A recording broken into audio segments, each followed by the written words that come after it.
Napakahalaga po nito sa buhay church. Ano ho? Kapag ang pastor, asawa ng pastor, anak ng pastor, membro, choir members, lahat ng membro ng church ay taglay at namamayani ang buhay kapakambabaan, yan po yung napakaganda. Maging sa pamilya, maging sa sports. Ano? Kaya nagkakasuntukan dahil ng kapakambabaan. Napakahalaga po. Kasi alam niyo mga kapatid, ang nagpapagandang ng buhay talaga ay ang Panginoon. Hindi ho magpapapangit ng buhay ang kapakambabaan dahil ito'y katangian ng ating Panginoong Hesus. Ang nagpapaganda ho ng buhay ng tao ay Panginoong Hesus. Wala kayong makikita sa Biblia nung madatngan ng Panginoong Hesus pumangit. No? May mababasa kayo sa Biblia na ang pera pwedeng magpasama. Tama ba? May mababasa kayo sa Biblia na ang pera pwedeng magpasama. Ang kayamanan pwedeng magpasama. Ang masamang kasama pwedeng magpasama. Pero wala po kayo makikita sa Biblia na ang kapakambabaan nagpapasama sa buhay ng tao. Kaya hindi ho ito makakapagpasama sa buhay ng pamilya. Ito'y angkop na angkop. At atin pong ipanalangin na sana'y tayo maging ganito. No? Sana'y malusaw yung pataasan ng ihi sa pagitan sa loob ng pamilya. Yung walang pakialaman system. Hindi ho yan ang diwa ng kapakambabaan. Yung pataasan ng ihi, walang pakialaman, patigasan ng budi. Hindi po yan. Alam po, sa Biblia, mababasa niyo po, ang sumisira ay pride. Ang nagbi-build up ay humility. Sabi nga po ng talata ng Kawikaan, bago ang kapahamakan ay ang kapalaluan. So, atin pong makikita yan na kahit saan pwedeng gamitin ito at ito hindi makakapagpasama. Maganda, mana pa ay makakapagpabuti. Kaya magandang ating ilapat din ito sa pamilya, mga minamahal. Yung lowliness in the family, lowliness, kaya dinagay natin sa pamilya, kapakambabaan, humble in manner or spirit, free from self-assertive pride. Now, tingnan po natin, ang 5 uling puntos natin sa the lowliness in the family. Actually, ang verses 1 to 3, yan po ang kausap ay mga pastor. Pero dito, in-address yung mga bata, matatanda. So ito'y tumutukoy sa mga manampalataya na bumubuo o kasama sa mga pamilya. Kaya ako iniwala yung lowliness na daladala ng Kristiyano sa kanyang individual na buhay na ibinigay ng Diyos, yan ay daladala sa buhay pamilya. Una natin tingnan, mga minamahal, ay ang verse 5. Verse 5. Gayon din naman kayong mga kabataan ay magsisuko sa matatanda. Oo. Kayong lahat ay mga big case ng kapakambabaan. Kayong lahat. Na kayo'y maglingkuran. Na kayo'y maglingkuran. So, ang sabi, mga big case ng kapakambabaan at ang kabuntot, kayo'y maglingkuran. So, ano ang ating makikita kapag may lowliness? Nandun yung service. Katulad ng Panginoong Sus, bagaman sinasa ang Diyos, hindi niya pinangnan ang pagkapantay niya sa Diyos, kundi bagko sinubad niya ito at anyong alipin, at nung si masumpong anyong alipin, siya'y naging masunurin. Hindi ho pwedeng magiging makatotohanan o hindi kayang patunayan ng isang tao ay may espiritong mapagpakumbaba na wala namang espiritong mapaglingkod. Nahintindihan niyo ba yan? So number 1, lowliness is proved in service within the family. Ang kapakumbabaan ay mapatutunayan sa paglilingkuran sa loob ng pamilya. Amen. Kasi sabi po ng talata, kayong lahat ay mga bikis ng kapakumbabaan. Ibig sabihin, taglayin ng bawat anak ng Diyos, ang kinakausap dito ay, siyempre, inilaalapat lang natin sa pamilya. Pero ang kinakausap dito ay mga Hudyong mananampalataya.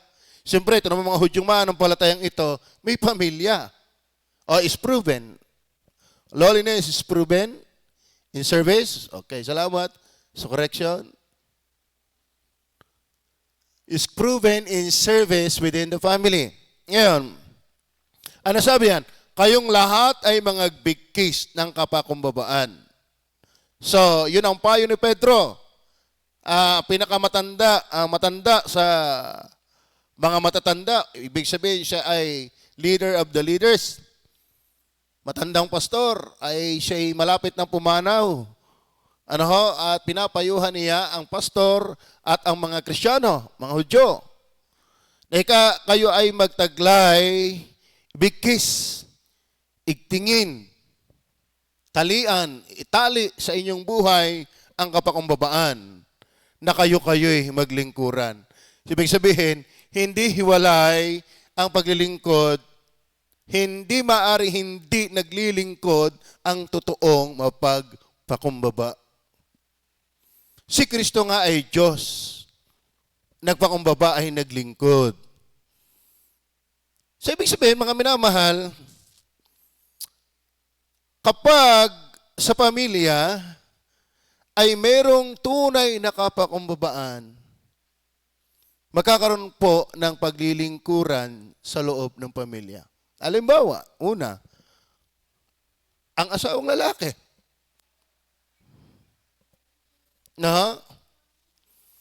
Kapag ang lalaki ay mapagpakumbaba, magsisilbi yan sa kanyang asawa.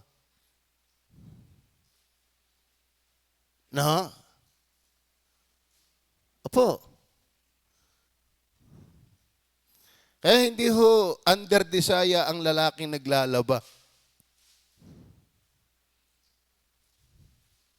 Hindi under desire ang lalaking namamalingkit, namamalansya. Nananahi, pati ng bibig ng asawa. Hindi po yun. Kasi kapag taglay ng isang tao ang kapakumbabaan, kung ito ay namamayagpag sa buhay ng isang ama o ng asawang lalaki, dapat mapaglingkod maging ang asawang lalaki. Naintindihan sana natin ito. Hindi kapag ama parang hari sa pamilya. Hindi kapag ama ay parang Panginoon sa pamilya. Kaya nga sabi, kayong lahat ay mga bigkis ng kapakumbabaan. Kaduktong nito ay, kayo-kayo'y mga lingkuran. Kayo-kayo'y mga lingkuran. So, ang ama na mababa sa Panginoon, kayang magpagamit sa Panginoon, magagamit din niya ng Panginoon sa pamilya. Ang ama na nagsisilbi sa Panginoon, tiyak magsisilbi sa pamilya.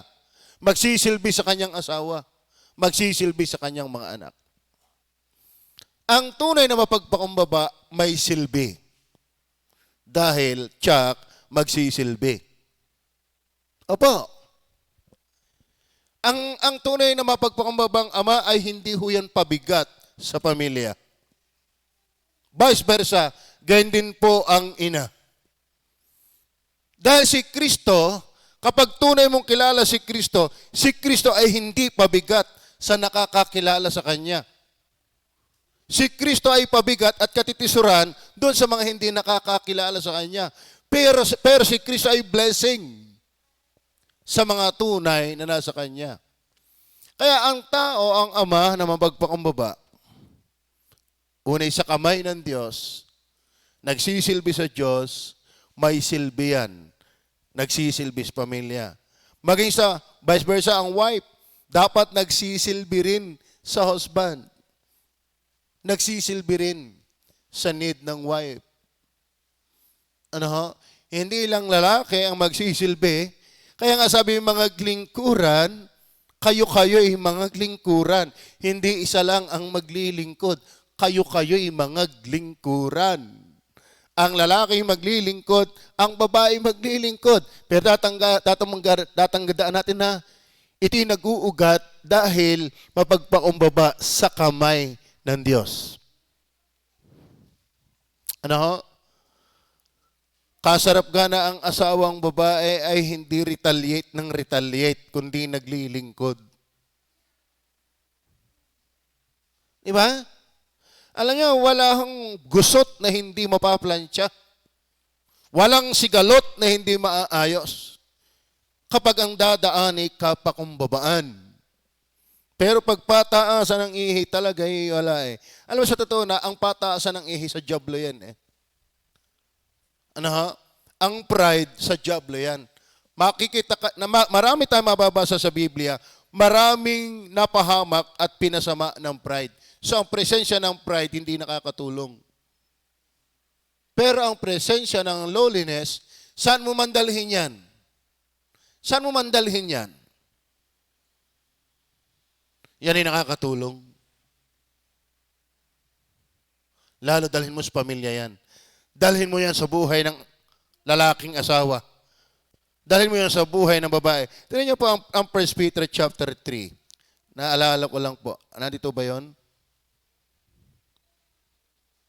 Wala. Okay. Nais ko lang balikan ng konti. Kaya, contextually speaking, hagip din talaga ang family sa ating tinutukoy dito. Chapter 3, sabi diyan? Gayon din naman kayong mga asa-asawang babae. Asa-asawang babae. Pasakop kayo sa inyong sariling asawa. Mahirap itong gampanan ng hindi mapagpakumbaba. Kasi sabi ng talata natin binasa, bago ko tuloy tapusin yan, sabi diyan,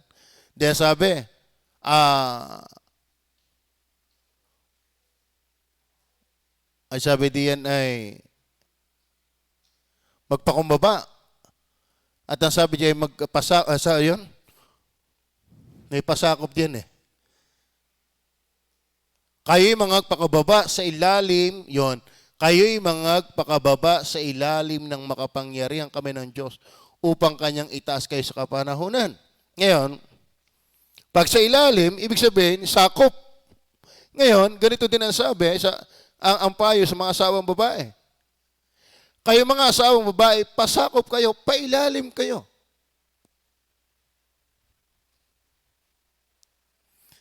Asawang babae, family po ito. Kaya kung gusto niyo masayang pamilya, gusto niyo ba ng masayang pamilya? Ang susi dyan, hindi dami ng pera. Sa totoo na ho, hindi ang susi ng masayang pamilya ay dami ng pera. Hindi ang dami ng tinapos. Hindi ibig sabihin, hindi natin kailangan yan.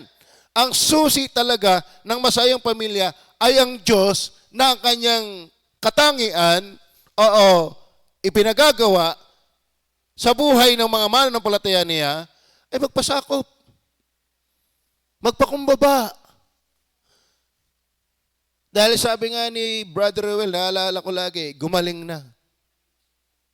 Pero alam niyo ba, kahit may problema ang pamilya, napapayapa yan ng kapakumbabaan. Amen? Kaya sabi dito, pasakop kayo sa inyong sariling asawa upang kung ang ilan ay hindi tumalima sa salita, ay mga hikayat ng walang salita sa magitan ng ugali ng kani-kanyang asawang babae. Ano po, kalimitan pa naman ng mga babae masalita. Eh bakit? Basta, masalita. Masalita ang babae. Ano? Pero marami daw ikang pwede, marahil, ano? Pwede ikang hindi mo makumbinsi ang kabiyak mo sa dami ng salita. Pero sa magitan ng pagpapasakop mo, sa magitan ng iyong pagpapailalim, pagpapakumbaba, ay pwede mong madala ang lalaki. Lalo na kung Kristiyano yan, sa totoo na ho, madali kaming makaunawang mga anak ng Diyos na lalaki sa simpleng pagpapasakop. Ay dito nga ang kinakausap ay unbeliever na asawa eh. Ay nandun yung posibilidad na hindi mo madala salita, pero sa magitan na yung ugali mo pagpasakop, baka siya ay madala. Ay di lalo naman kung ang asawa mo ay Kristiyano. Tama ba? Kung ito yung nagwo-work out sa unbeliever husband, mas lalong effective ito kung ang iyong asawa ay ligtas. Kaya yung lowliness is proven in service within the family. Kaya ang lalaki maglingkod sa pangailangan ng kanyang asawang babae.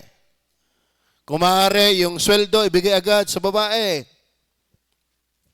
Amen? Para wala nang diskusyon. Tama ba?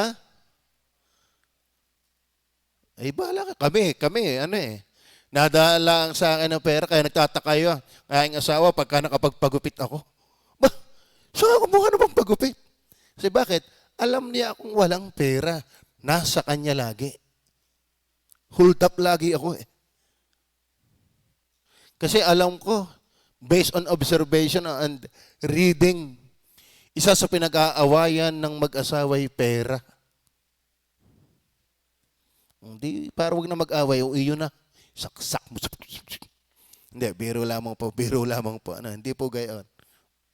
Sa totoo na ho, mas expressive ang aking asawa sa kanyang pag-ibig kaysa akin. Ako ang kulang sa kanya.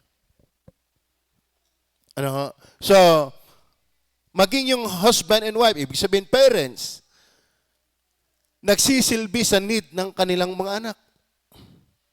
Tama ba? Kaya dapat alam niyo po, kapag tayo mga magulang, meron talata, hindi ko na lang maalala. Sabi doon hindi anak ang nag-iisip sa magulang. Magulang ang nag-iisip sa anak. Yan po ang totoo. Are you with me? Alam mo, kapag ikaw ay magulang, magulang? Yung parents. Kaya kayo mapagpakumbabay sa lahat sa Diyos, itataguyod mo yung mga anak. Higit sa lahat ay sa Panginoon. Ikaw ay maglilingkod sa Diyos sa iyong mga anak. Meron ako nabasa, sabi doon sa Facebook, madami na nalilimutan ko lang. Ang Kuya Iko yata naglagay nun Sabi niya anak, ikaw ay hindi ko pinapag-aaral para isang araw. Ako'y iyong suportahan. Ikaw ay pinag-aaral ko dahil ayaw kong maranasan mo ang aking kahirapang nagdaan. Yun ang sabi nakalagay doon. Alam mo, ang isang matinong mga magulang, ang mga magulang na matitino, mahal ang mga anak. At ipapakita yan sa magitan ng pagpuprovide sa kanilang mga anak. Kaya yung lowliness is proven in service within the family. Husband, nagsisilbi sa need ng wife. Wife, nagsisilbi sa need ng husband. Husband and wife or parents, nagsisilbi sa need ng kanilang mga anak. Yung mga anak din naman, wag mayayabang, wag palalo. Huwag matigas ang ulo, dapat mapagpakumbaba din. Magsilbi din sa mga magulang. Ayaw kapag ang lowliness talaga ay bumibigkis sa pamilya, nandun tsak ang paglilingkuran. Ang ama ay may silbi sa asawa, Ang asawa ay may silbi sa kanyang asawa. Ang mga magulang ay may silbi sa mga anak. Ang mga anak ay may silbi sa mga magulang kapag big case ng kapakumbabaan.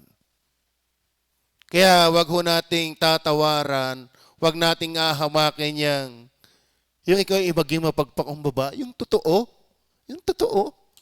Kasi fake ang iyong pagpapakumbaba kung sa tao, pang tao lang yan. Kaya sabi ng talata, kayo'y magpakumbaba sa ilalim ng kapangyarihang kamay ng Diyos.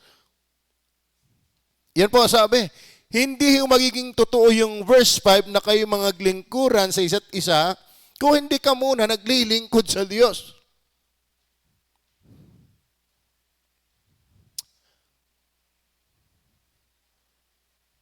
Yan pong ating mapapansin dito. This can be done and must be done by God and for God. Tingnan po natin ang 1 Peter chapter 5 verse 11. Sumakanya nawa ang pagkahari magpakailanman siya nawa. So ibig sabihin, talagang kapag ang Diyos ang pinagahari natin sa ating buhay, mangyayari yung kapakumbabaan at ito ang bibigki sa pamilya. 1 Corinthians 10:31, alam po natin yan. Kaya kung kayo'y nagsisikain man o nagsisiinom man o ano man ang inyong ginagawa, gawin ninyong lahat sa kaluluwalhati ng Diyos. Ibig sabihin, bakit ang ama ay magpapakumbaba para magsilbi sa kanyang asawa? Ang asawang babae para sa kanyang asawa. Ang mga magulang sa kanyang mga anak. Ang mga anak sa mga magulang. Dahil ang Diyos ang una ang naghahari. At siya ang ating hinahanap na maluwalhati. Alam mo, kapag ang ama, ang anak, ang asawa, ang talagang hinahanap ay ang Diyos ay maluwalhati, ay gumaling na ang pamilya, may problema, pero yan po yan maaayos at maaayos. Kaya, big kisinawa tayo ng kapakumbabaan. Big kisin. Parang walis, di ka? Oh. Ibig sabihin, ang kapakumbabaan nag-unite. Big kissing kayo ng kapakumbabaan. Bagaman tayo marami, pero tayo lahat ay mapagpakumbaba, maaayos. May kayusan. Maganda. Tama? Sa church, ang ganda ng mapagpakumbaba. Mula sa pastor, sa kanyang asawa, sa pamilya, sa mga manggagawa, choir members, sa lahat ng membro, kapag tayo dito hindi pataasan ng ihi, ang ganda ng church. Kaya ang ganda rin ng pamilya na binibigkis ng kapakumbabaan. Kapakumbabaan, unay sa Diyos. Kapag ang ama, asawa, mga anak ay mapagpakumbaba sa Diyos, sumakanya paghahari, sabi ng Bible, magpakailanman. Maganda yung pamilyang iyan. Ang mapagpakumbabang pamilya, ang tunay na masayang pamilya. Yan po yan. O, nagalit ang ama. Mag-realize yan pag tumahimik. Bigyan ko yung nakaimik ng gayo sa aking asawa. Lalapit yan. Pag mapagpakumbaba, madadagdagan na naman ng anak. Di ka? Oo. Pero yung nag-realize ka na, nagmatigas ka pa, lumayas ka at pumunta ka ng club, pumunta sa kumpare mo nag-inuman, hindi na solusyonan ng kataasan ang suliranin. Lalong lumulubha, lalong lumalaki. Ay kung merong hindi pagkakaintindihan, nag-usap agad, nagpakumbaba agad ang both parties. Ayos yan. Tama ba? Hindi yung pupunta agad sa kumare ang asawang babae kung ano-ano ang sasabihin. Hindi. Dapat kayo ang may problema, kayo ang mag-usap. Kayo ang mag-settled. Masesettled yan by loneliness. By becoming humble. Exercise humility. Are you with me? Kaya sa pagkita ng bawat membrong hindi nagkakaintindihan. Tama ba? O hindi kinamaya na yan. Hindi ko rin yung kakamaya. Kala mo namin kala mo lalim naman. Ano? Tumatagal ho ang samaan ng loob, hindi dahil ng kapakumbabaan, kundi dahil ng kataasan. Actually, cancer ang pride sa relationship. Tama ba? Okay.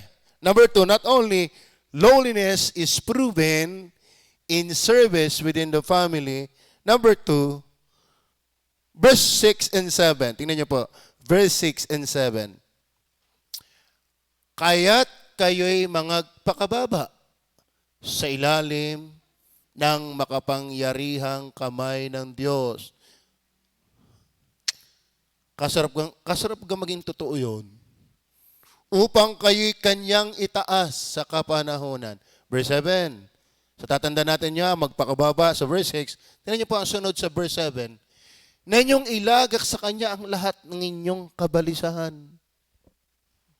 So, may kaugnayan ang kapakumbabaan hindi lamang sa paglilingkod. Kasi verse 6, andun yung salitang magpakababa. Pero pagdating ng verse 7, inyong ilagak sa kanya ang lahat ng inyong kabalisahan. Kanino? Sa Diyos. Lahat ng inyong problema, ilagak ninyo sa Panginoon. Ibig sabihin, ang taong hindi naglalagak ng pagtitiwala sa Diyos, mayabang. Kala mo'y kaya. Alam mo, kinuha ko po diyang puntos sa lowliness in the family. Number 1 ay loneliness is proven in service within the family. Number 2, lowliness is prayer habit by the family.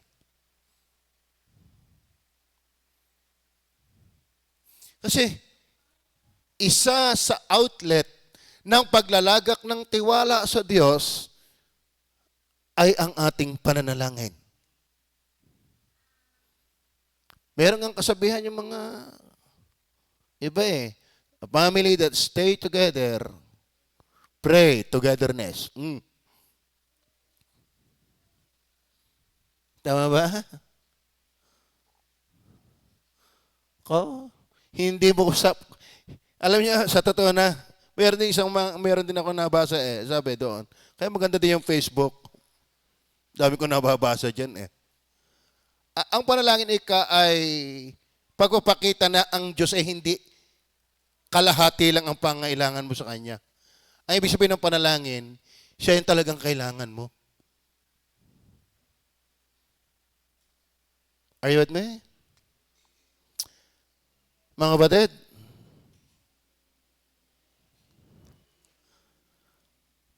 kailangan natin ng Panginoon. Higit sa lahat.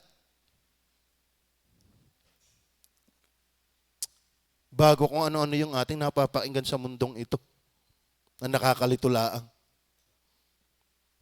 Ano?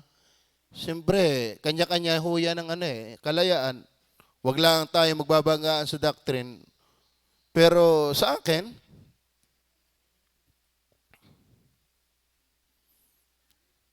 kung ikay nababalisa, maraming bagay, higit sa lahat, lumapit ka muna sa Panginoon. Hindi ang solusyon agad ay kung ano-ano. Tama ba? Alam nyo na yun. Sa panahong itong COVID na ang kailangan natin ay pamilyang mapagpakumbaba sa Panginoon. Na nakikita sa paglilingkuran sa loob ng pamilya, na nakikita sa magitan ng pagiging mapanalangin ng pamilya. Bakit? Ang sabi na inyong ilagak sa Kanya ang lahat ng inyong kabalisahan. Ito yung panahon na kung saan ang tao ay balisang-balisa. Ito yung panahon na kung saan napakaraming pamilyang balisang-balisa. Tama ba? Ako kayo magpapaturo ko Tama ba? Ako kayo sisimba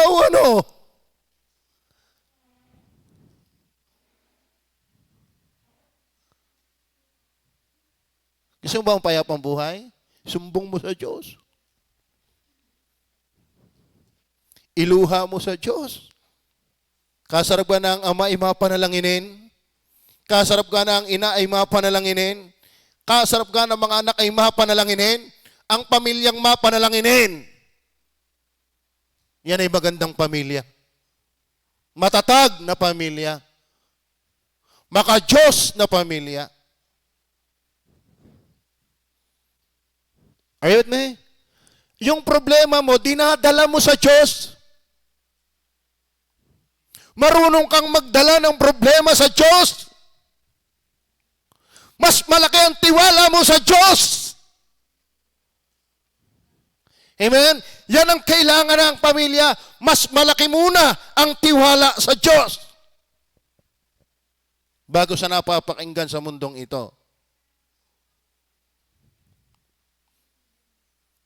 Ang kapakumbabaan, mga batid, yan ay nakikita kapag inilalagak mo ang tiwala mo sa Diyos. Ano sa English yung inilalagak? 5 verse 7. Ano sabi niyan? Casting. Oh, casting. Oh, mas maganda pala sa English. Casting. Itapon mo sa Diyos. Ang lahat mong problema.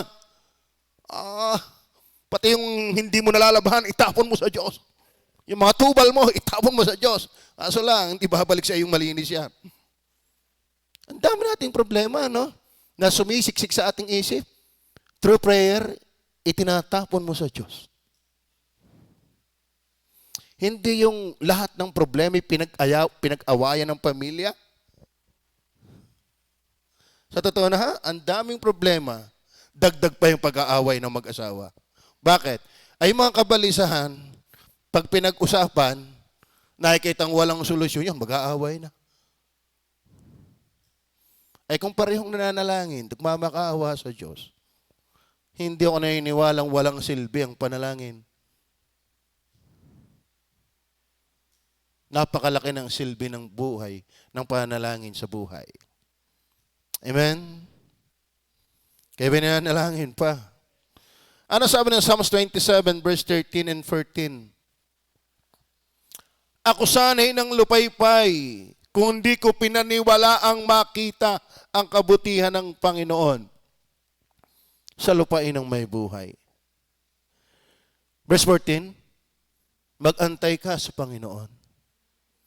Ikaw ay magpakalakas at magdalang tapang ang iyong puso. Oo, umasa ka sa Panginoon. Amen? Iluhod natin, Lord. Kami ho ay pandemic ngayon. Bakit hindi, sa palagay nyo, hindi ba alam ng Diyos ang nangyayari? Laliman nyo ang silip. Laliman nyo ang silip ng nangyayaring ito. Ako'y naniniwala na ang mundo'y deserving dyan. Bakit? Hindi ho pwedeng ang tao'y pakuya-kuya-kuy ang buhay na walang pakialam sa Diyos. Di ba? Di ba't ganyan ang tao? Wala naman ang taong pakialam sa Diyos eh. Hindi pwedeng sa Diyos na ikaw ay walang pakialam sa Kanya. Ang sarap-sarap ng buhay mo. Ipinaikita lang ng Diyos sa mundo na hindi pwedeng hindi ako pinagpapahalagahan. Naintindihan niyo ba yun?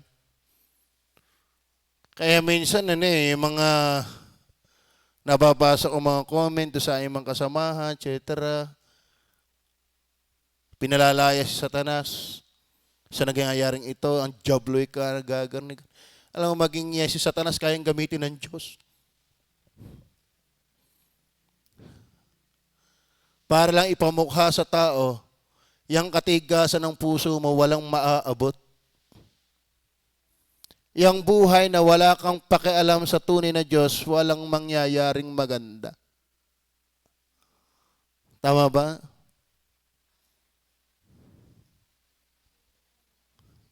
Alam ng Diyos ang nagaganap sa lupang ito.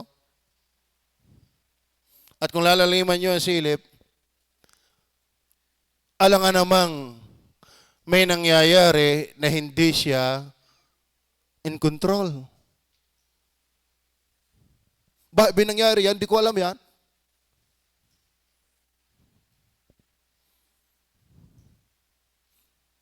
Siyempre, tayo mga anak ng Diyos nandito sa lupa, napipighati tayo. Sapagkat pag pinarusahan ng Diyos sa mundong ito na hindi pa nagra-rapture, madadamay tayo.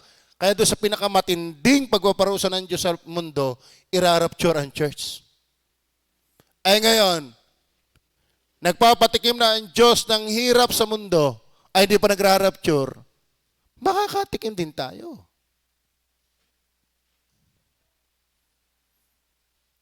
Pero ang pinakamaganda, sa halip na ikaw ay paltok ng paltok, takot ang takot, nervyos na nervyos, pati anak mo nadadamay na rin, pati asawa mo hindi na rin magkaintindihan, hindi tayo manalangin.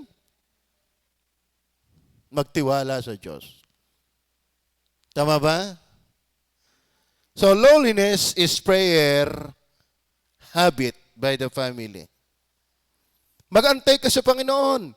Ikaw ay magpakalakas at magdalang tapang ang iyong puso. Oo, umasa ka sa Panginoon. Sa totoo na, ito, bulayin din ninyo. Ako, isa na ako sa kinikilala ko. May karapatan ang Diyos at hindi siya nagkakamali na kahit akong pastor ay makatikim niyan. Bakit? Pwerke ba pastor sakdal? Pwerke ba pastor hindi nagkakamali?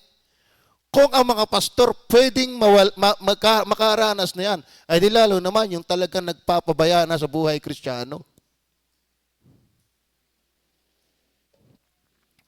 Tama ba? Kaya maganda tayo mapagpakumbaba sa Diyos. Oo.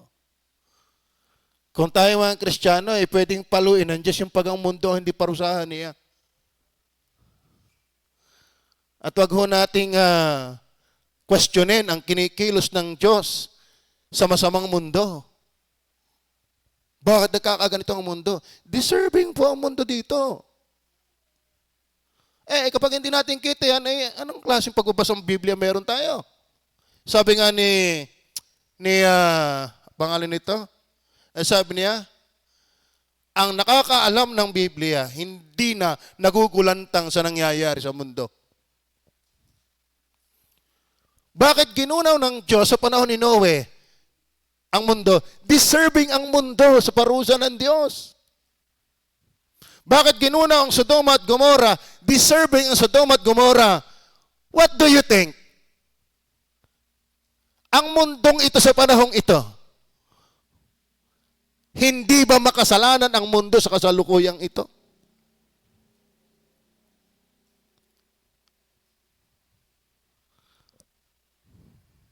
Makasalanan. Kahit nga mga Kristiyano, titigas ang puso eh. Tama ba? Oo. Minsan tayo mga Kristiyano, padagdag tayo sa nagpapabigat ng kamay ng Diyos sa mundo. So yan dapat ang ating nakikita. Sabi po ng Psalms 37 verse 4 and 5. Nakikita ko po dito sa flow ng talataan na ang lowliness is proven in service within the family and lowliness is prayer habit by the family. Ilagak natin ang ating mga kabalisahan. Verse 37, verse 4 and 5. Magpakaligaya ka naman sa Panginoon at bibigyan ka niya ng nasa ng iyong puso. Ihabilin mo ang iyong lakad sa Panginoon. Tumiwala ka rin naman sa Kanya at Kanyang papapangyarihin. Ay masalitang, yan ho'y magkakaugnay, yung tinatawag na yung ilagak sa Kanya ang lahat ng inyong kabalisahan. Na ito ay kasama ng kapakumbabaan. Huwag tayong magyabang na kaya natin at tayo malakas. Ibigay natin ang ating suliranin. sa talagang pinakamalakas, ang Panginoon. Paano? Hindi manalangin lagi. Manalangin lagi. Wala akong malakas sa atin. Ako'y pwede rin dapuan yan. Pwedeng maganap yan sa akin, yung mga nangyayari sa mundo. Bakit? At wala akong mairereklamo sa Diyos. Bakit? Deserving ako dyan, kahit ako'y anak ng Diyos. Hindi naman ako lagi nakakagawa ng tama sa paningin ng Diyos eh. Alam mo kung wala ang awat biyaya ng Diyos,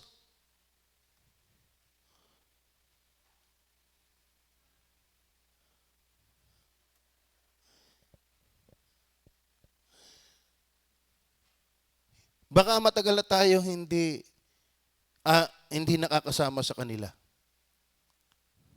Pero pwedeng babala ito sa atin.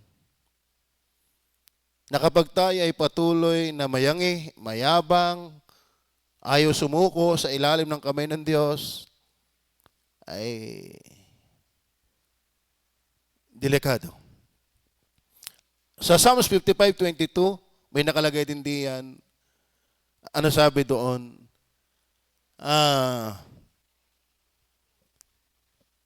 Ilagay mo ang iyong pasan sa Panginoon at kanyang aalalayan ka. Hindi niya titising makilos kailanman ang matuwid.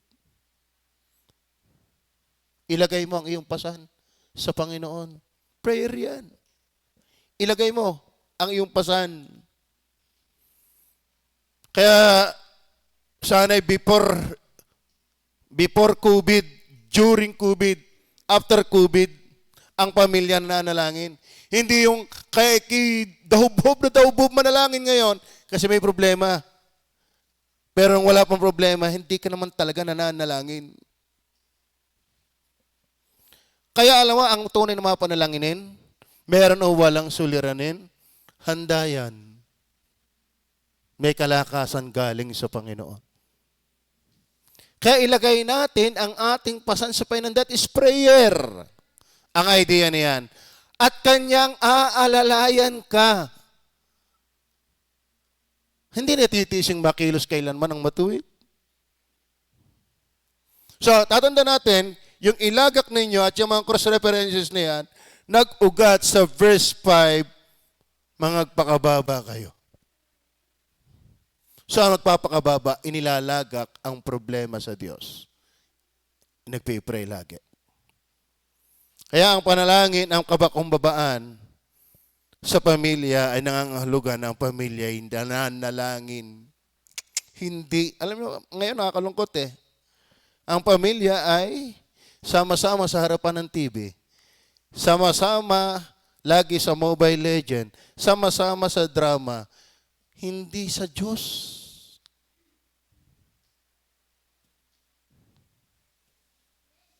Tama ba? Nako.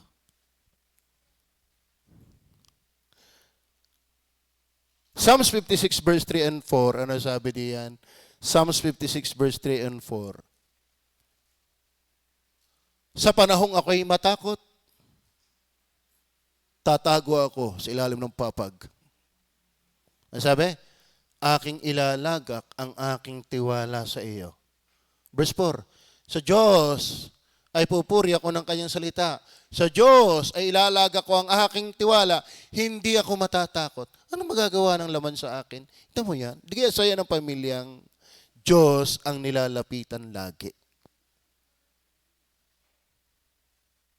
Tama ba?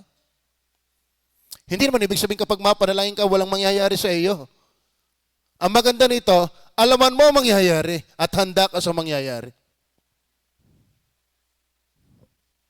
Hindi pa kami niwala na ang Kristiyano ay exempted sa pwedeng hindi magandang mangyari sa mundo. Ang maganda lang, kapag malapit ka sa Diyos, handa mong harapin yung mga nangyayaring yan.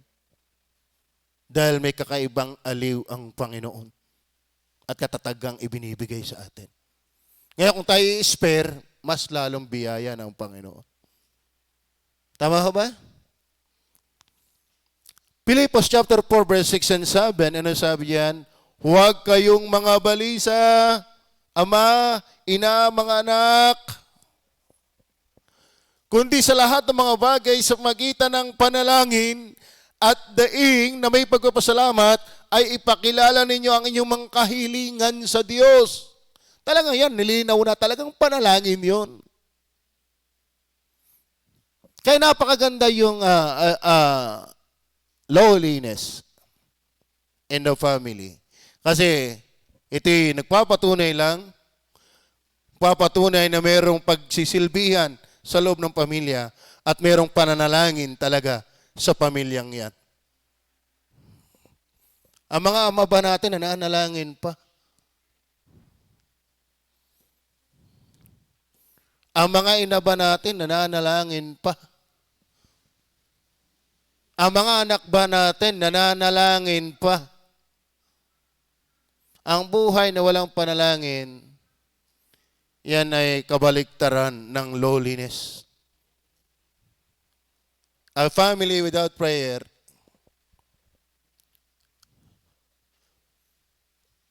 ay walang lowliness, kundi loneliness.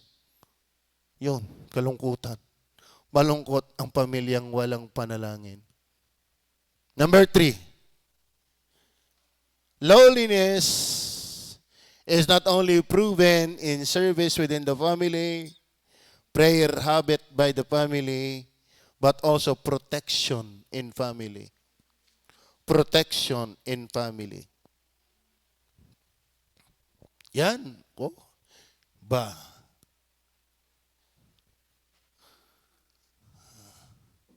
Ang tunay yung nag-iingat ay ang Panginoon. Bakit? Ano ang sabi ng verse 5? Tingnan po natin, sabi ng verse 5.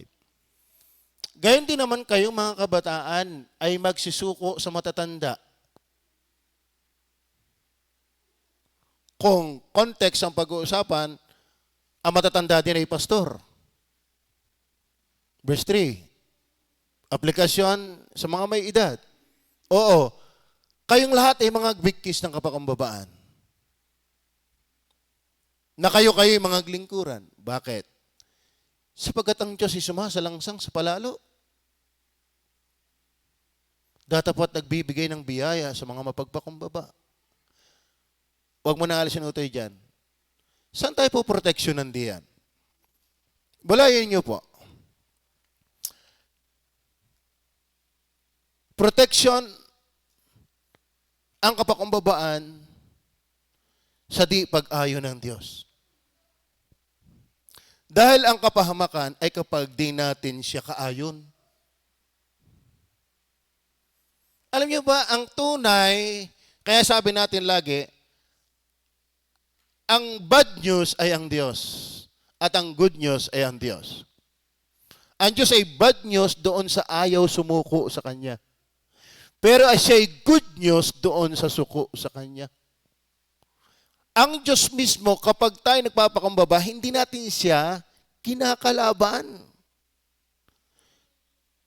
Mga kapatid, kapag ang Diyos ang kinalaban natin, napahamak na tayo.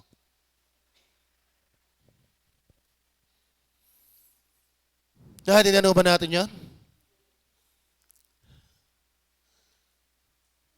Sapagkat ang Diyos ay sumasalangsang sa mga palalo. Yung matigas ang ulo, hindi masaway sa mali, ayaw gawin yung dapat. Ang kalaban may Diyos. Supposed to be, dapat siya yung magpo-protect sa protection natin. Siya yung mag-aalis ng kanyang blessing. Alam mo, ang Diyos ay parang bakod. Yung ikang halaman, hindi ko din maalala yung talata, yung hedges na tinatawag, kapag ang halamanan ay walang bakod, papasok dyan ang baboy damo, papasok ang kambing, pero kapag papasok ang ahas, pero kapag yung nababakuran, hindi makakapasok ang ahas, ang kambing, ang baboy damo. Kapag ang ama ay nabubuhay sa pagiging salangsang, walang mataas na pakialam sa Diyos, gayon din ang inatang kanyang mga anak, nabubuhay kang tiwangwang sa ahas. Nabubuhay kang tiwangwang sa baboy damo. Nabubuhay kang tiwangwang sa kambing. Isa kang halaman na dapat nababakuran. Pero kapag ikaw ay ang yabang-yabang, ang taas mo sa Diyos, halaman kang walang proteksyon. Ang tunay na proteksyon ng buhay ay Diyos. Maniwala kayo sa akin.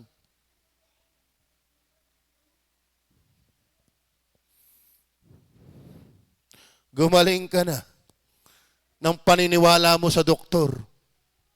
Gumaling ka na ng pinakamababisang napapainggan mong gamot. Kapag suwail ka sa Diyos, di ka uubra, oy. Tama ba? Gumaling ka na. Kaya ang kailangan po natin, mga minamahal, huwag nating tutulan ang Diyos sa ating buhay.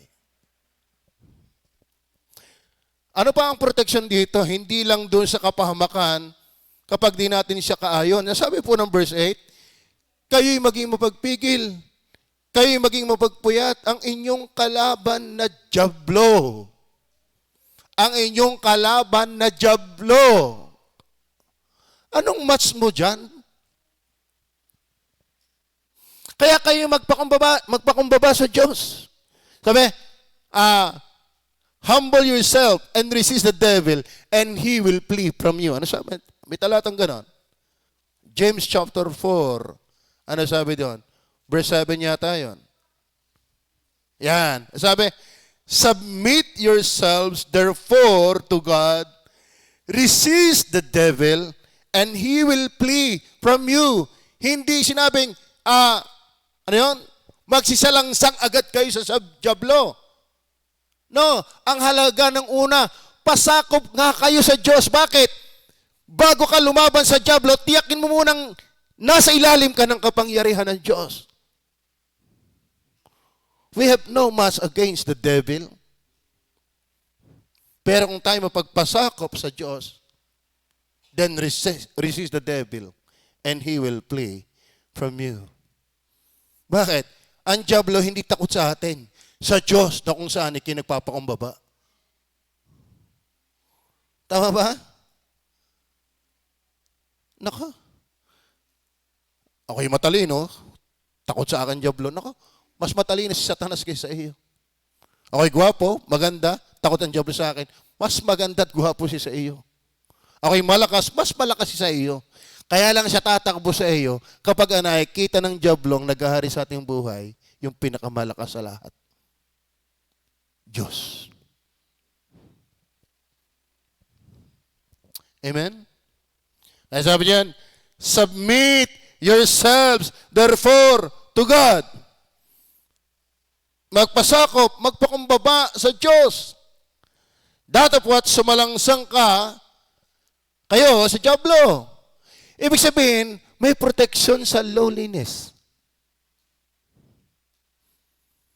Ang Diyos, ang ating protection maging sa dyablo. Tama ba?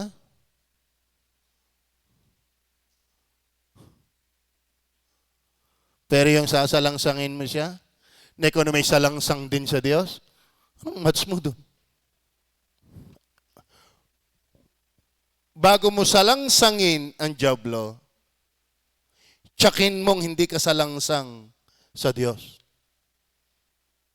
Dahil kung pareho mong kalaban ang dyablo at Satanas, wala kang magagawa. Kaya ang kapakumbabaan niya ay proteksyon sa pamilya. Kaya dapat tayo, mga ama, ay mga ina, hanapin natin ang laging tayo'y bumaba sa Panginoon. Dahil lalaki ang siwang ng dyablo sa pamilya kapag hindi natin isinuko sa Diyos. Kaya malaking problema na na-create ay winawasak ng dyablo dahil sa halip na bumaba ay nagpapataasan. Yan pa naman ang gusto ni Satanas, yung mainit na ang tambutso ng bawat isa.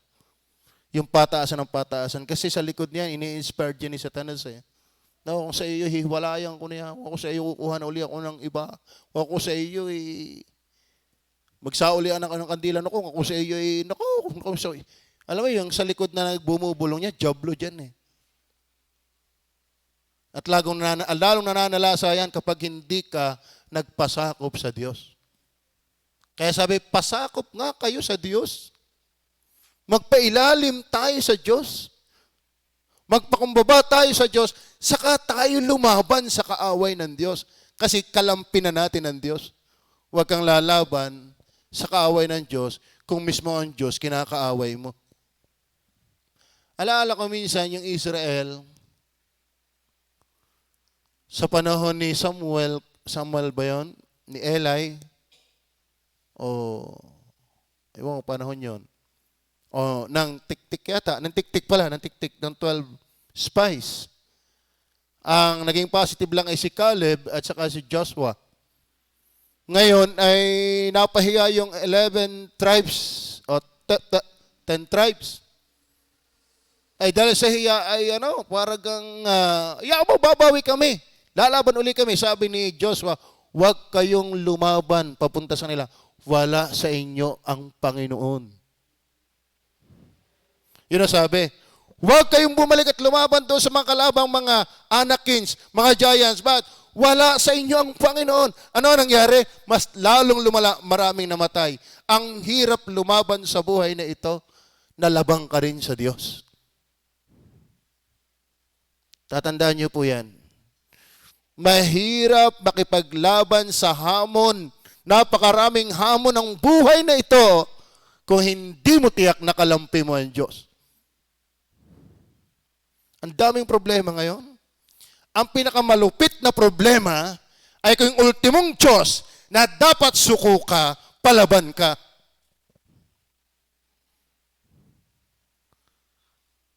Kaya hindi ho kawalan at kahinaan yung maging mapagpakumbaba sa kamay ng Diyos. Submit yourselves therefore to God. Resist the devil and he will flee from you. So protection po ang lowliness, mga minamahal. Protection po yan. Kaya kayo maging mapagpigil, kayo maging mapagpuyat, ang inyong kalaban na dyablo, na gaya ng liyong umuungal ay gumagala ng mahahanap na masisiilan niya. Sino yung madaling silain niya? Yung hindi masaya sa Diyos. Yung ang daming reklamo sa Diyos. Bakit? Ang promotor ng pagrereklamo sa Diyos, ang dyablo. Ngayon, ang buhay mo'y puro ka reklamo sa Diyos. Kalampi ka na niya.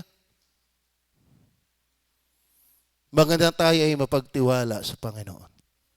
Mapagpakumbaba sa Panginoon. Ang Diyos ang magpuprotekta sa atin. Tama ho ba?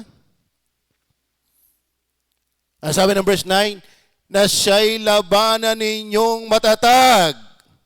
Ang kaaway, ang labanan, hindi ang Diyos. Hindi ang asawa.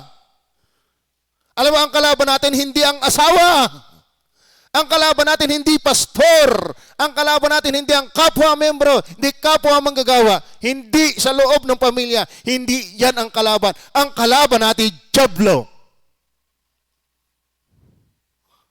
Pero ang nangyayari, pinaglalaban tayo ng dyablo sa magitan ng kayabangan, kataasan. Tama ho ba? Sa kapakumbabaan sa Diyos, siya nagbabantay sa atin. Ano sabi ng Psalms 32 verse 7? Thou art my hiding place.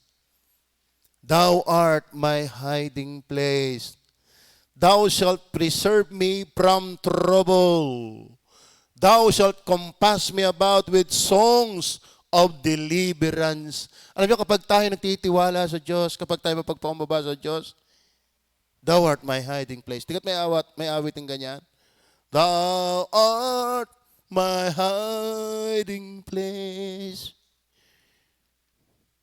You're always in my heart with song of deliverance. Whatever I'm afraid, I will trust in you. You are my hiding place.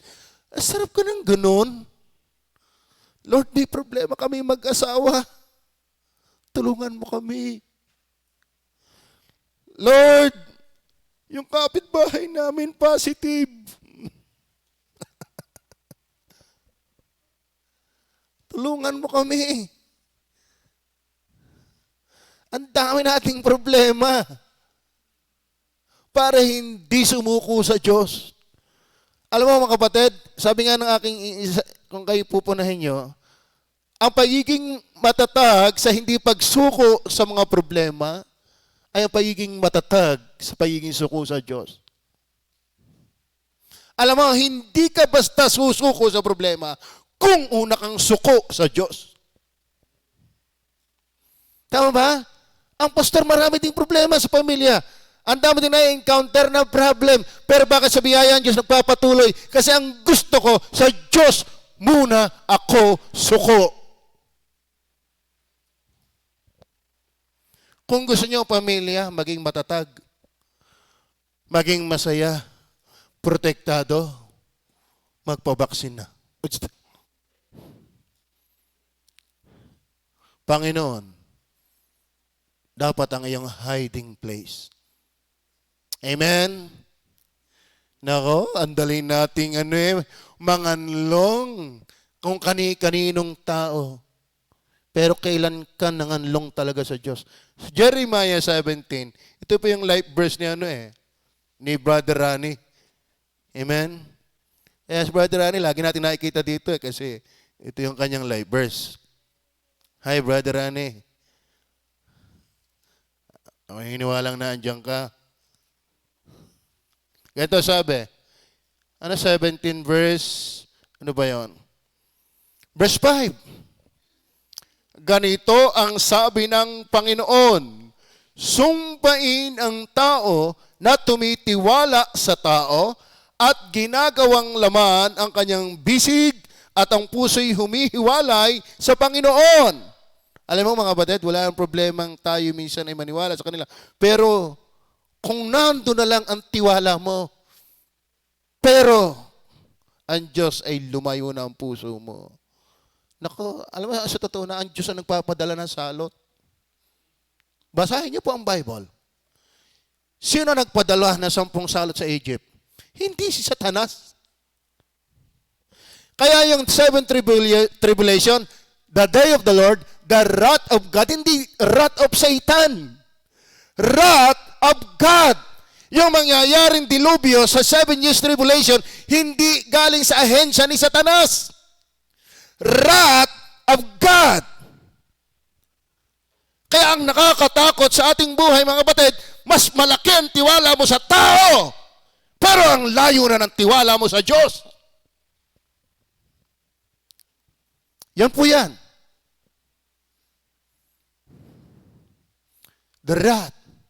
Kaya sabi ng Panginoon, sumpain ang tao na tumitiwala sa tao. Kaya mga iglesia ni Kristo kasumpa-sumpaya. Bakit? Tao lang si Kristo, tapos diyan ka magtitiwala. At ginagawang laman ng kanilang bisig at ang puso'y humihiwalay sa Panginoon. Verse 6. Ano sabi ng verse 6? Sapagkat siya'y magiging gaya ng kugon sa ilang. Kalaim nyo, kugon sa ilang. Mahirap pong mabuhay ang damo sa disyerto. Ganyan din, mahirap mabuhay ng matatag, masigla, ang hindi nagtitiwala sa Diyos. At hindi makakakita pagka ang mabuti ay dumarating. Kundi tatahan sa mga tuyong dako sa ilang lupaing maalat at hindi tinatahanan. Ganyan ang buhay ng tao na mas malakas ang dating ng tao, hindi ang mas malakas ang dating ng Diyos. Mas hanga ka pa sa tao, pero hindi ka hanga sa Diyos. Sumpain. Yan ang sabi ng Biblia. Sumpain. Verse 7. Mapalad ang tao na tumitiwala sa Panginoon. Mas naniniwala akong totoo yan. At ang pag-asa ay ang Panginoon. Amen? Kaya alam mo sa totoo na maraming tao kaya tiling-tili. Ay ang pag-asa ay nasa mundo eh. Ang mapalad na tao, masayang tao, ang pag-asa ay nasa Panginoon. Dahil gumaling ka mang 10 beses, una, mamamatay ka rin. Gumaling ka mang 10 beses, matatapos ang mundong ito. Pero ang pag-asa sa Diyos, hindi mawawala. Kaya sumpain yung mga taong doon sa pawala-walay doon naasa. Verse 8, anong katulad naman ng mga nagtitiwala? Doon sa tumitiwala sa tao, parang kugon na nasa disyerto. At tingnan naman ninyo, tumitiwala sa Diyos. Sapagkat siya magiging parang punong kahoy na itinanim sa tabi ng tubig. Hindi disyerto ang buhay na nagtitiwala sa Diyos. Hindi disyerto ang buhay na nagpapakumbaba sa Diyos. Protektado yan ng Diyos. At nag-uuga sa tabi ng ilog. At hindi matatakot. Kaya yung tayo may matatakutin, wala talagang tiwala sa Diyos yan. Sa totoo na. Minsan nakakalungkot minsan tayo tarantahin. Tayo naman yung taong araga.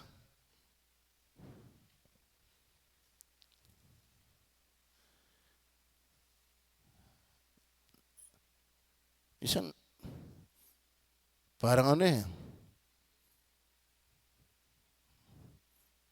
parang ang tawag dito.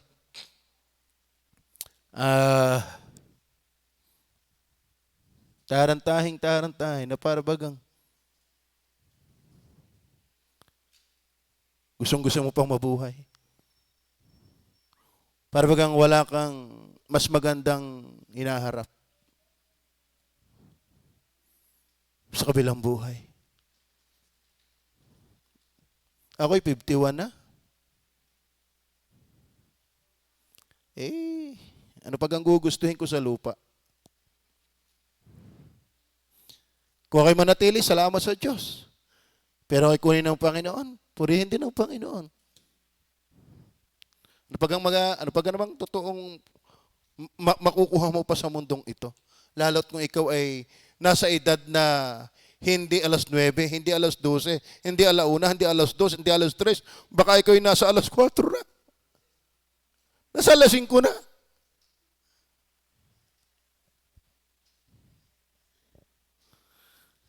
Sabi nga, ang kamatayan ng Kristiyano ay pintuan sa kaluwalhatian.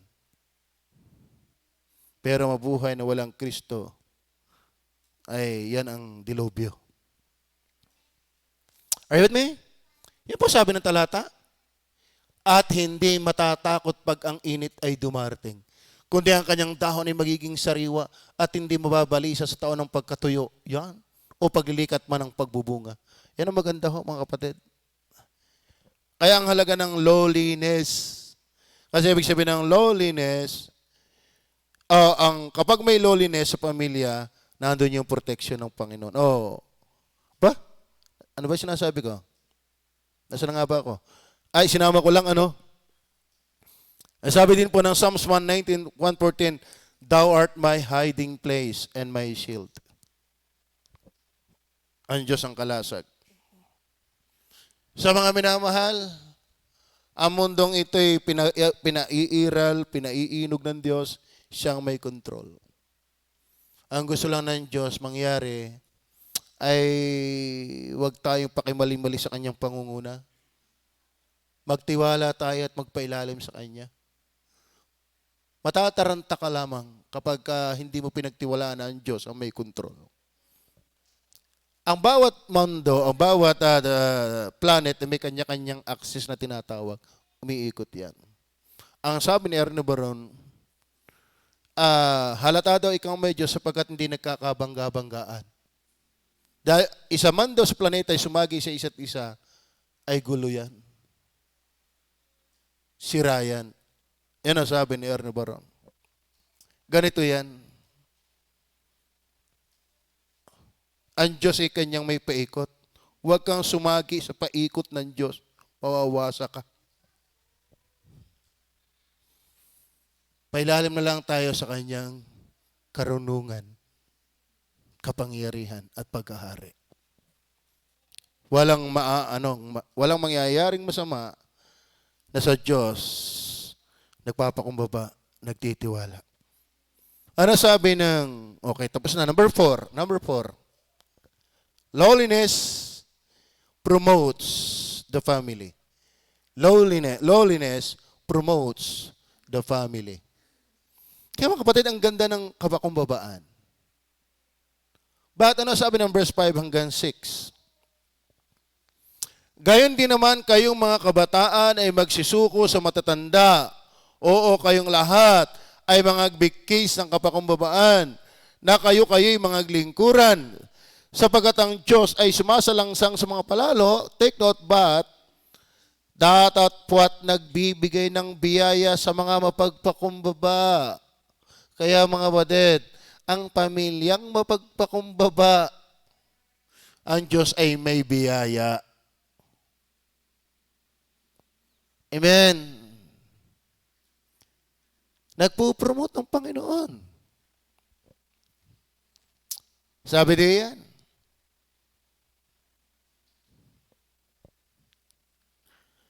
Verse 6, kaya't kayo mga pakababa sa ilalim ng makapangyarihang kamay ng Diyos. Anong layunin? Anong mangyayari? Upang kayo'y kanyang itaas. Kaya pala gusto ng Diyos na tayo magpailalim sa Kanya, hindi para tayo ipahamak, kundi bigyan tayo ng biyaya at Kanya tayong itaas sa kapanahunan. May panahon ng Diyos. Magpakumbaba ka muna. Gusto mo unahan ang Diyos ay ang yabang-yabang mo pa. Huwag mong daanin ang biyaya ng Diyos sa iyong sariling alam, sa iyong sariling diskarte, sa iyong sariling kawalang pakialam sa kalooban ng Diyos. Mabibigo ka. May panahon ng Diyos sa Kanya'y suko. Amen? Upang kayo'y Kanyang itaas sa kapanahunan. Kaya manatili tayo nagpapakumbaba sa Diyos. May panahon ang Diyos sa atin. Amen? So, lowliness promotes the family. Praise the Lord. Maganda yung promotion ng Diyos hindi promotion ng tao. Nakasisilaw ang promotion ng tao. May daya ang promotion ng tao. Pero dalisay yung promotion ng Diyos. Amen? Kasi may mga tao kaya halata mong hindi Diyos ang nagtaas. Ang sabi ng Jeremiah, ngunit ang kanyang puso'y lumalayo sa Panginoon. Ang Panginoong inalok din ng yaman ng mundo, pero hindi niya tinanggap ito.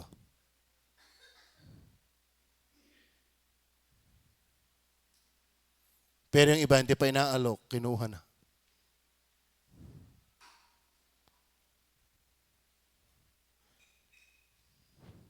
Malungkot po yan. Lagi kong sampul sa inyo, magandang tayo pagbungahin ng Diyos ng langka kung tayo puno ng langka. Dahil malaki na ang puno. Hindi bagay na ilang linggo pa lang nakatanim, may bunga ng langka. May panahon ng Diyos para tayo itaas. Yung kapag tayo pinagpala, lalo nating itinataas ang Diyos. Alam mo, ang dalisay na pagpapalang material, ay ang Diyos ay lalo mong pinupuri at pinapasalamatan. Na ang Diyos ay lalo mong pinaglilingkuran sa iyong pamilya. Hindi yung dating active, nagkapera lang, nagkaroon ng garnin, nawala.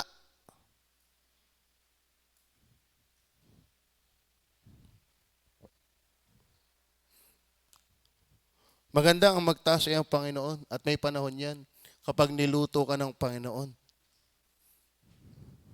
sa kapakumbabaan sa Kanya. Ano ang sabi ng 1 Peter chapter 5 verse 6 yan? Nabasa ko na. Then Isaiah 57:15, sapagkat ganito ang sabi ng mataas at matayog na tumatahan sa walang hanggan, na ang pangalan ay banal, ako'y tumatahan sa mataas at banal na dako, nakasama rin niya na may pagsisisi at mapagpakumbabang loob. Ano ba yun po ang masarap matiyak, yung kasama mo ang Diyos. At ang kasama ng Diyos ay yung mapagpakumbabang loob. Kaya protektado nga ang pamilya kapag ang pamilya ay bigkis ng kapakumbabaan. Bakit? Kasama nila ang Panginoon. Hindi ho automatic lahat ng tao ay kasama ang Panginoon. Kaisa ang Panginoon. Yun lang po mapagpakumbaba ang kasama ng Panginoon. Nakasama rin niya nagsisisi at mapagpakumbabang loob upang bumuhay ng loob ng mapagpakumbaba, upang bumuhay ng loob ng mapagpakumbaba. Ang dami-daming problema, pero bakit may courage pa rin? Binubuhay ng Diyos ang loob na nanglulupaypay, nadidiscourage, natitilihan. Ang daming problema, kayang buhayin ng Diyos ang iyong loob kapag mapagpakumbaba ka. Pinalalakas ng Diyos ang loob ng mga taong suko sa kalooban ng Diyos. Proverbs 29:23, ang kapaluluan ng tao ay magbababa sa kanya, ngunit ang may mapagpakumbabang diwa ay magtatamo ng karangalan. Ang sarap ka na salita ng Panginoon. Totoo Kaya mga kapatid, hindi ho biro yung tayo ay magpakumbaba sa kamay ng makapangyarihan Diyos. Lowliness promotes the family. Then finally, lowliness is pertain to the saved family. Lowliness pertains to the saved family.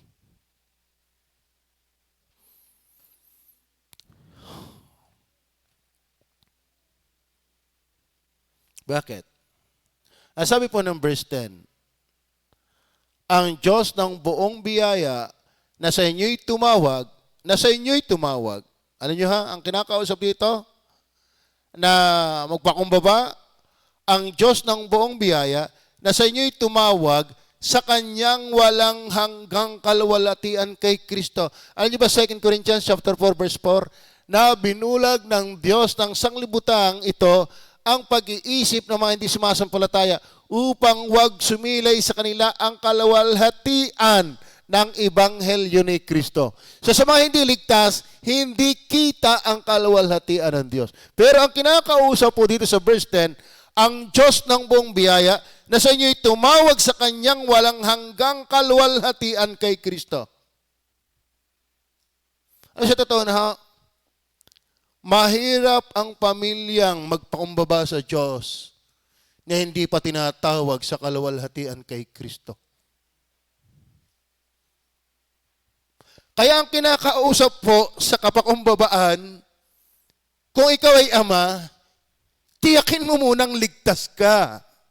Hindi mo kayang bumaba sa Diyos hanggat hindi ka ligtas. Kung ikaw ay ina ng tahanan, hindi mo kaya magpakumbaba sa Diyos hanggat hindi ka pa ina na ligtas. Ganyan din ang mga anak. Bakit? Ito po sabi ng Roma chapter 8, verse 7 and 8. Dito tayo magtatapos. Sapagkat ang kaisipan ng laman ay paikipaggalit laban sa Diyos. Ang kaisipan ng laman ng mga taong hindi ligtas ay paikipaggalit laban sa Diyos. Kaya hindi mo makikita sa taong hindi paligtas yung magpakumbaba sa Diyos. Kaya ang kinakausap, mga pakababa kayo sa kamay ng Diyos, ay yung tinawag na sa kalawalhatian ng Diyos kay Kristo. Bakit? Sapagkat ang kaisipan ng laman ay paikipaggalit laban sa Diyos. Bakit? Sapagkat hindi napasasaklaw sa kautunan ng Diyos. Hindi lang ganun, hindi nga maaari. Kaya ang pamilyang hindi ligtas, walang kagaling-galing. Kaya magulo eh. Paano susuko yan sa iyo? Kaya away-away. Bakit? Sa Diyos nga, hindi suko. Sa iyo pa ka. Amen? Sapagkat ang kaisipan ng laman ay pakikipaggalit laban sa Diyos. Sapagkat hindi na pasasaklaw sa kautunan ng Diyos at hindi nga maaari. At ang nangasalaman ay hindi makalulugod sa Diyos. Kaya ang ating pinag-uusapan, lowliness in the family, hindi ho lahat ng family. Opo. Kaya kung nag-iisa ka pa, babae, lalaki, ang hanapin mo, ang gagawin mo pamilya, ay pamilyang nadala na, tinawag na sa kalawalhatian ni Kristo. Dahil hindi ho likas na mapagpakumbaba sa Diyos ang hindi ligtas. Sabihin ko sa inyo, hindi kayang lumapat ang lowliness in the family. Dahil ang lowliness pertains to the saved family. Ito ay tumutukoy sa tatay na nakakakilala na ng tunay sa Diyos. Ito'y tumutukoy sa mga nanay na nakakakilala na sa Diyos. Ito'y tumutukoy sa mga anak na nakakakilala na sa Diyos. Kaya tanan niyo, kung ikaw ay may 5 anak, may 3 anak, pero meron diyang hindi ligtas, yan ay kalungkutan sa pamilya. Bakit? Hindi naman niya suko sa Diyos. Hanggat merong membro ng pamilya hindi ligtas, malaki pa ang problema ng pamilya. Kontra yan sa Diyos. Kontra sa Diyos ang hindi ligtas. Kaya ladies and gentlemen, hanapin ninyo ay yung sukuna sa Diyos. Dahil magiging maganda ang pamilya kung ang magiging mag-asawa ay parihong sukuna sa Diyos. Hindi hanggang ngayon laban pa sa Diyos. Ang hirap niyan. Mahirap po yan. Inyo na lang interviewin yung mga kabiyak dito na may asawang hindi ligtas. Lalo kung ang kabiyak na ligtas ay gustong lumago. Pero kapag ikaw na may asawang nagsasabing ligtas, wala ka rin pakialam sa Diyos, hindi mo rin ramdam yan. Pero pag ikaw ay yung talagang gustong-gusto mong lumago sa Panginoon, ramdam mo ang bigat kapag mayroong hindi ligtas sa pamilya. Amen po ba? So yun po ang ating pinag-usapan mga minamahal. Lowliness, the lowliness in the family. Ito po ay proven in service within the family, prayer habit by the family, protection in family, promotes the family, pertains to the saved family. Hindi ito lahat sa pamilya. Hindi. Napakakaunti kung titingnan, kumpara sa percentage, kakaunti ho ang pamilyang suko sa Panginoon. Napakakaunti. Individual na nasa pamilya meron. Pero hindi ko alam kung susurvehin kung ganong kalaking porsyento ng pamilya ay buong ligtas.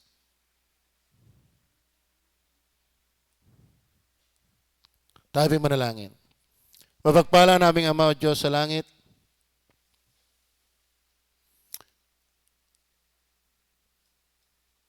nawa ay ang asawang lalaki, ang asawang babae, kung sila'y mga magulang na, ay mapagpakumbabang mga magulang at ang mga anak ay ganun din. At yung mangyayari kung ang mga magulang at ang mga anak ay tunay na naligtas. Sapagkat sa isang hindi ligtas, ang kapakumbabaan ay hindi likas.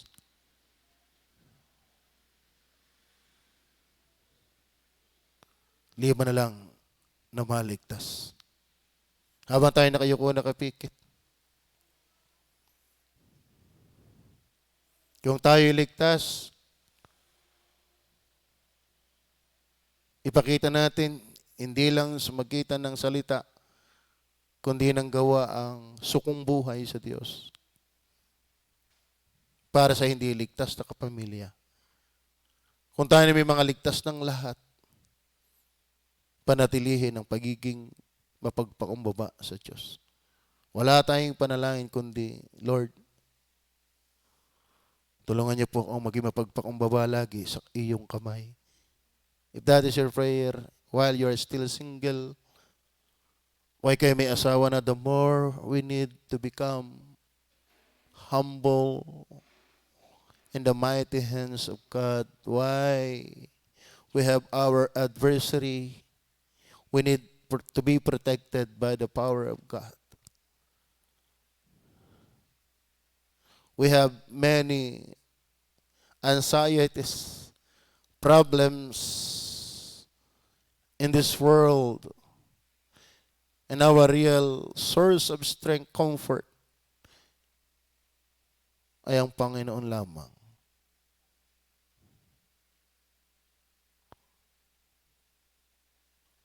Ang realidad ng buhay ay maraming siliranin.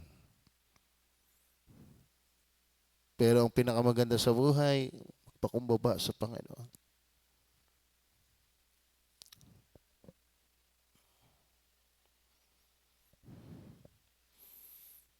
Mapagpala naming Diyos, pakipagpala po ng bawat isa, maging ako at ang aking pamilya. Sana po kami ay pamilyang bumababa sa iyo. Pamilyang suko sa iyo.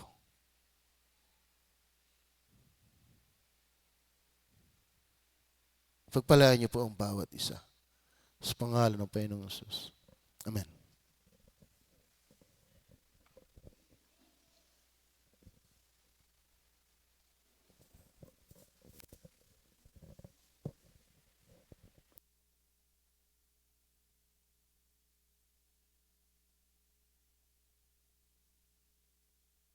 Check. Amen. Salamat po sa Panginoon ngayong gabi sa mensahe, The Loneliness in the Family. Yan, salamat po. And tunay po ang salita ng Diyos sa atin. Very applicable yan sa ating pang-araw-araw na buhay, sa bilang tayo miyembro ng isang pamilya. So ngayon pong gabing ito, tayo po ay dadako muna sa atin pong mga prayer request or pasalamat mula po dito sa mga nasa loob, mga kasama. Meron ba kayong mga panalangin na nais iparating? Tina, yung iyong pinagpe-pray, nais mo bang ipag-pray na? Okay. Kung wala po dito sa loob, hindi, pakasama po sa prayer po si Joyce, ang kanya pong pagdadalang tao. Pakisama po sa inyong mga prayer. And then salvation din po ng aking kapamilya. Yung mga relative ko din po. Then, kung wala na po, nais ko pong basahin yung mga prayer request po mula po sa mga kapatirang nanood ngayon pong gabi. Mula po kay Mary Baby Mercado. Magandang gabi po. Makikisama po sa prayers, patuloy ang family po ni Ate Isel. Patuloy pong kagalingan sa kanila at financial provision na din po. Medyo na-atake din po ang nervyos ng Ate Isel. Tapos Thanksgiving po, nagpapasalamat po ako sa Panginoon na naging result po ng aming swab test. At patuloy pong pag-iingat sa amin, lalo na po sa aming kalusugan. Purihin po ang Panginoon. God bless po. Yan po yung kay Mary Baby. Then, ang prayer request naman po and Thanksgiving ng Tita Chari ay magandang gabi po. Ang aking prayer request ay ang unsaved loved ones. Patuloy po sa aking kalakasan. Patuloy po sa aking kalakasan sa aking asawa. Asawa po, health po ng pastor, madam, utoy, gayon din ng mga manggagawa. Thanksgiving ko po ay yung ako'y kanyang binayaang gumaling sa aking naging karamdaman, sa aking asawa, at tunay po, pasalamat ako sa Panginoon sa kanyang kabutihan. Yan po yung kay Tita Chari na prayer request. Kay April Idjao Bergado. Kindly please include my unbeliever family. Kaligtasan po ng Bergado family.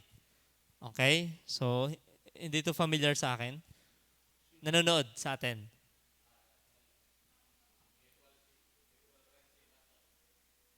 Okay. April Idjao Bergado. Then kay Joylyn po, prayer request po ni Joylyn. Good evening po.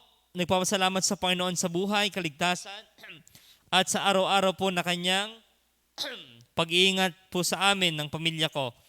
Ang aking prayer po ay unsaved loved ones, pagaling ng lahat ng may sakit, karunungan at kaalaman sa nalalapit na pasukan. Salamat po. Bali, pasukan na ng next week na mga nasa high school, sa mga public school, okay? Zara Joyce de los Reyes, mapagpalang gabi po sa lahat. Nagpapasalamat po ako sa Panginoon sa kanyang kabutihan sa buhay ng bawat isa po sa atin. Nagpapasalamat din po ako sa buhay at kaligtasan na kanyang binigay sa atin. Pinagpapasalamat ko din po ang blessings na patuloy na binibigay niya sa amin sa pagpapagaling at sa mga taong ginamit ng Panginoon.